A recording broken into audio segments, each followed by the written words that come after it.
తమిళనాట విజయ్ సెంచరీ కొట్టాడు. తమిళ రాజకీయాల్లో ఓ కొత్త అధ్యాయానికి నాంది పలికిన టీవీకే అధినేత ముఖ్యమంత్రి విజయ్ ప్రభుత్వం 100 రోజుల పాలన పూర్తి చేసుకుంది. సినీ గ్లామర్ నుంచి రాజకీయ నాయకత్వానికి మారిన విజయ్ ఇప్పుడు పాలనా మార్కు చూపించాల్సిన కీలక దశకు చేరుకున్నారు. తొలి 100 రోజుల్లో సంక్షేమం, రైతులు, మహిళలు, యువత, పెట్టుబడులు, మద్యం నియంత్రణ, అవినీతి నిర్మూలనపై దృష్టి పెట్టామని ప్రభుత్వం చెబుతోంది. మరోవైపు ఇది కొత్త పాలన కాదని, పాత డీఎంకే పథకాలకు పేర్లు మార్చి ప్రచారం చేసుకోవడమేనని ప్రతిపక్షాలు విరుచుకుపడుతున్నాయి. ముఖ్యంగా ఉదయనిధి స్టాలిన్ విజయ్ ను డమ్మీ సీఎం అంటూ చేసిన వ్యాఖ్యలు తమిళనాడు రాజకీయ వేడిని మరింత పెంచాయి. మరి ఈ 100 రోజుల్లో విజయ్ ఏం చేశారు? ఏ హామీలు అమలయ్యాయి? ఏ హామీలు ఇంకా ఎదురు చూస్తున్నాయి? పెట్టుబడుల విషయంలో ప్రభుత్వం చెబుతున్న లెక్కలేంటి? అవినీతి రహిత పాలన ఎంతవరకు సాధ్యమైంది? Watch the story.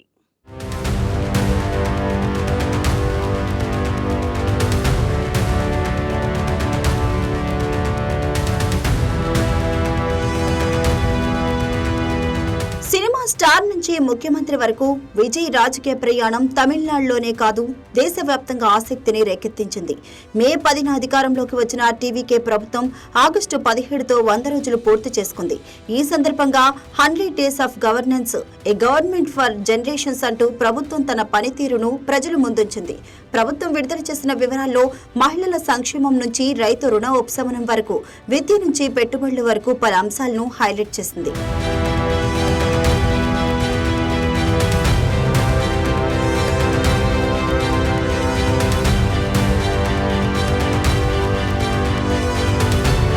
తొలి రోజులోనే విజయ్ ప్రభుత్వం కొన్ని కీలక నిర్ణయాలు తీసుకుంది.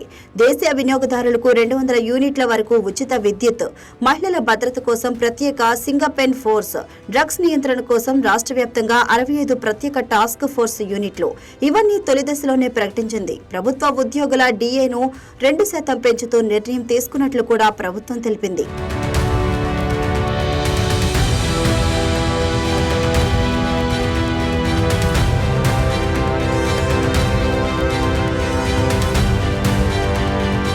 మహిళలు, పేదలు, విద్యార్థుల సంక్షేమం కూడా 100 రోజుల పాలనలో ప్రధాన ఫోకస్ గా కనిపించింది. ప్రభుత్వం వెల్లడించిన వివరాల ప్రకారం నవజాత శిశువుల కుటుంబాలకు బంగారు ఉంగరం పథకానికి 560 కోట్లు కేటాయించింది. వివాహ సమయం కింద బంగారు నాణ్యాలు, పట్టుచీరల పంపిణీకి 812 కోట్ల ప్యాకేజీని ప్రస్తావించింది. ప్రభుత్వ పాఠశాల విద్యార్థులకు సైకిళ్లు, ల్యాప్టాప్లు అందించే కార్యక్రమానికి 2000 కోట్లను కేటాయించినట్లు తెలిపింది. నైపుణ్య శిక్షణ కార్యక్రమాల ద్వారా లక్షలాది మంది యువతకు అవకాశాలు కల్పిస్తున్నామని ప్రభుత్వం చెబుతుంది.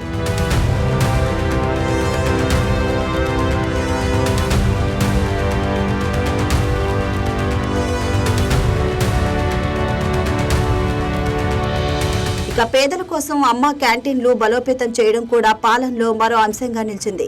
గతంలో నిర్లక్ష్యానికి గురైన అమ్మ క్యాంటీన్లను పునరుద్ధరించామని విజయ్ ప్రభుత్వం చెబుతుంది. అంటే పూర్తిగా కొత్త వ్యవస్థను తీసుకురావడమే కాకుండా ఇప్పటికే ఉన్న ప్రజా సంక్షేమ మోడళ్లను కొనసాగిస్తూ వాటిని మరింత బలోపేతం చేసే ప్రయత్నం కూడా జరిగిందన్నది ప్రభుత్వ వాదన.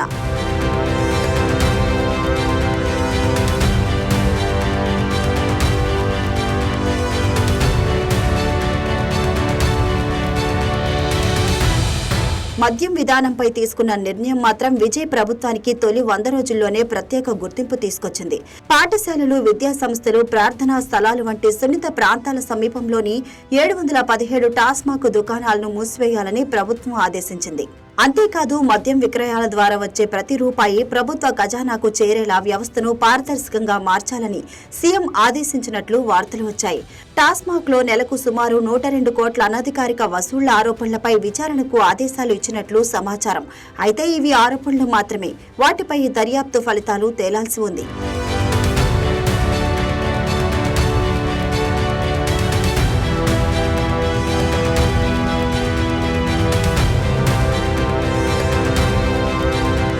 ఇక్కడే విజయ్ పాలనలో అవినీతి నిర్మూలన అంశం తెరపైకి వస్తుంది. అవినీతిని నిర్మూలించడం అంటే మరో స్వాతంత్ర్య పోరాటమే అన్న స్థాయిలో సీఎం విజయ్ వ్యాఖ్యలు చేశారు. ప్రభుత్వ కార్యాలయాల్లో ప్రజలతో అధికారులు మర్యాదగా వ్యవహరించాలి, సేవలు వేగంగా అందాలి, మధ్యవర్తులు, అనధికార వసూళ్లకు అవకాశం లేకుండా టెక్నాలజీని ఉపయోగించాలి అన్నది ప్రభుత్వ విధానంగా చెబుతుంది. ప్రభుత్వ మేనిఫెస్టోలోనూ విసిల్ బ్లోయర్ రక్షణ, ఏఐ ఆధారిత పౌర సేవలు, అవినీతి రహిత పాలన వంటి అంశాలకు ప్రాధాన్యం ఇచ్చారు.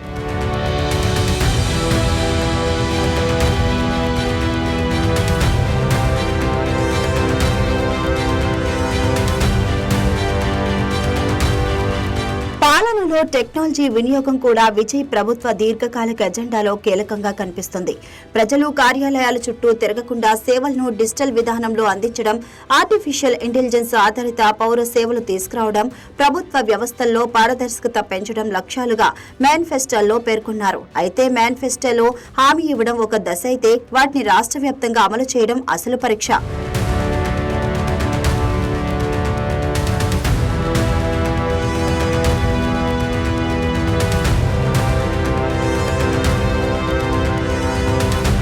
ఇక పెట్టుబడుల విషయానికొస్తే విజయ్ ప్రభుత్వం 100 రోజుల్లోనే భారీ లక్ష్యాలను ముందుకు తెచ్చింది.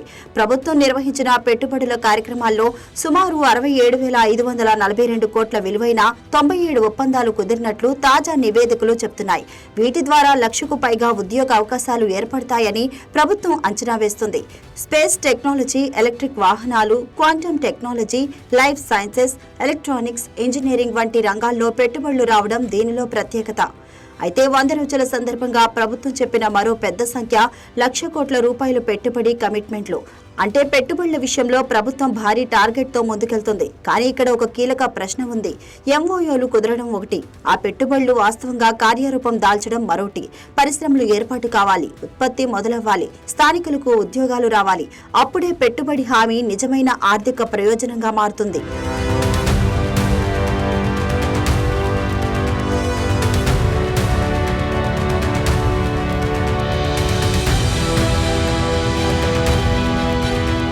రైతుల విషయంలో మాత్రం ప్రభుత్వానికి ఎదురు దెబ్బలున్నాయి. ఎన్నికల సమయంలో 5 ఎకరాల్లోపు భూమి ఉన్న రైతుల సహకార పంట రుణాలను పూర్తిగా మాఫీ చేస్తామని టీవీకే హామీ ఇచ్చింది. 5 ఎకరాలకు పైగా ఉన్న రైతులకు 50% రుణమాఫీ, పంట బీమా ప్రీమియాన్ని ప్రభుత్వం భరించడం, పంటలకు హామీ ధర వంటి ప్రతిపాదనలు మేనిఫెస్టోలో ఉన్నాయి. అయితే రుణమాఫీ అమలు అంత సులభం కాదన్న చర్చ మొదటి నుంచే ఉంది.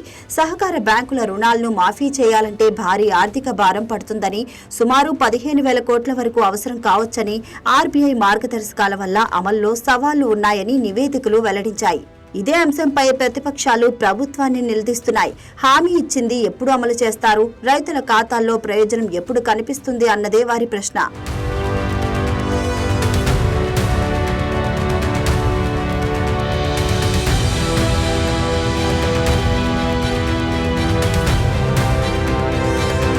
అసలు విజయ్ ప్రభుత్వానికి 100 రోజుల తర్వాత ఎదురవుతున్న అతిపెద్ద సవాల్ ప్రతిపక్షాల దాడి. డీఎంకే ఇప్పటికే ప్రభుత్వ పనితీరుపై విమర్శలు మొదలుపెట్టింది.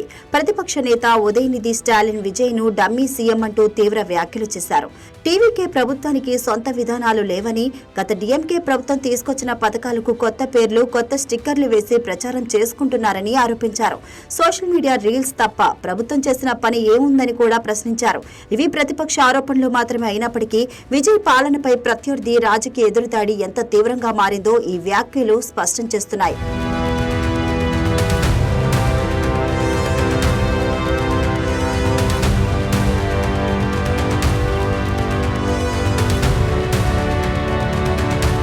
రైతు రుణమాఫీ విషయంలోనూ ఇదే పరిస్థితి. డీఎంకే నేతలు హామీల అమలుపై ప్రశ్నిస్తుంటే టీవీకే మంత్రులు మాత్రం 3 నెలల ప్రభుత్వాన్ని 5 ఏళ్ల పాలనతో పోల్చడం సరికాదని చెప్తున్నారు. పూర్తి కాలం అధికారంలో ఉన్న తర్వాతే తమ పాలన ఫలితాలను అంచనా వేయాలని అంటున్నారు. మరోవైపు అవినీతి ఆరోపణలు కూడా ప్రభుత్వాన్ని ఇబ్బంది పెడుతున్నాయి. మంత్రులు టెండర్ల విషయంలో కమిషన్లు తీసుకుంటున్నట్లు ఆరోపణలు చేస్తున్న ప్రతిపక్ష నేతలు ప్రభుత్వం దీనిపై స్పష్టమైన శ్వేతపత్రం విడుదల చేయాలని డిమాండ్ చేస్తున్నారు. అయితే ఇప్పటివరకు బయటకు వచ్చిన ఆరోపణలను నిర్ధారిత వాస్తవాలుగా చెప్పలేం. ప్రభుత్వం వాటిపై సమాధానం ఇవ్వడం, అవసరమైతే దర్యాప్తు జరిపించడం కీలకం. అదే సమయంలో టెండర్లు, ప్రభుత్వ కొనుగోళ్లు, పెట్టుబడి ఒప్పందాల్లో పారదర్శకతను ప్రజల ముందు ఉంచడం విజయ్ ప్రభుత్వానికి పెద్ద పరీక్షగా మారనుంది.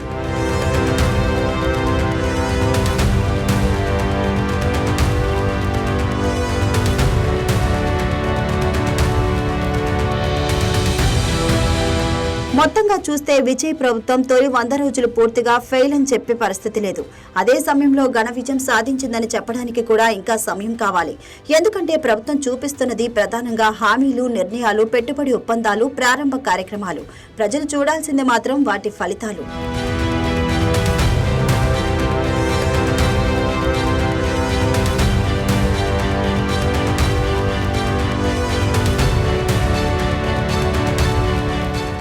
యూనిట్ల ఉచిత విద్యుత్ ఎంతమందికి చేరింది? రైతు రుణమాఫీ పూర్తిగా అమలైందా? పెట్టుబడి ఒప్పందాల్లో ఎన్ని పరిశ్రమలు వాస్తవంగా ప్రారంభమవుతాయి, ఎన్ని ఉద్యోగాలు వస్తాయి, 717 మద్యం దుకాణాలు మూసివేతతో సామాజికంగా ఎలాంటి మార్పు వస్తుంది, అవినీతి నిర్మూలనకు తీసుకున్న చర్యలతో ప్రభుత్వ కార్యాలయాల్లో నిజంగా పరిస్థితి మారుతుందా? ఇవే రాబోయే రోజుల్లో విజయ్ ప్రభుత్వానికి అసలు మార్కులు వేయబోయే అంశాలు.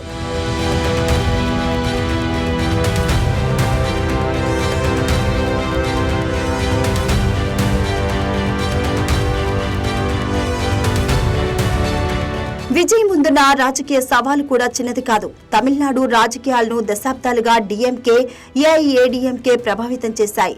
ఆ రెండు పార్టీలకు ప్రత్యామ్నాయంగా టీవీకేను నిలబెట్టాలంటే కేవలం స్టార్ ఇమేజ్ సరిపోదు. పరిపాలన అనుభవం, ఆర్థిక క్రమశిక్షణ, సంక్షేమ ఫలితాలు, పరిశ్రమలు, ఉద్యోగాలు, అవినీతి రహిత పాలన, ప్రతి రంగంలోనూ తనదైన ముద్ర వేయాల్సి ఉంటుంది.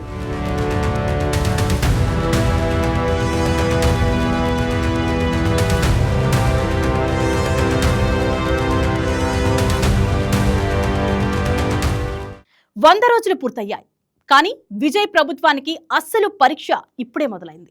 సంక్షేమం పేరుతో ఇచ్చిన హామీలు ప్రజల జీవితాల్లో ఎంత మార్పు తెస్తాయి? పెట్టుబడి ఒప్పందాలు ఎన్ని ఉద్యోగాలుగా మారతాయి? అవినీతి రహిత పాలన అన్న మాట ఆచరణలో ఎంతవరకు కనిపిస్తుంది? ప్రతిపక్షాల విమర్శలకు విజయ్ పాలన ఎలా సమాధానం చెబుతుంది?